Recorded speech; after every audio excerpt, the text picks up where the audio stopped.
how to change YouTube channel name. In this video, I will guide you step-by-step process that how can change your YouTube channel name within a minute.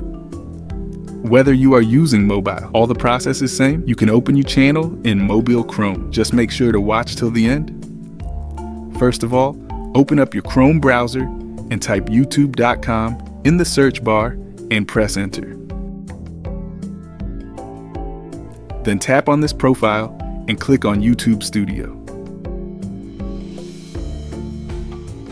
This is the place from where we can change everything.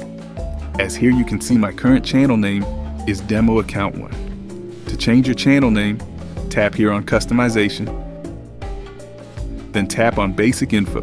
Before changing your channel name, note these things. Keep your channel name as simple as possible. Use powerful keywords which will help in search. Keep it unique so people can remind it. Keep your channel name professional so in future you can convert into your brand. Keep your channel name related to your category and niche.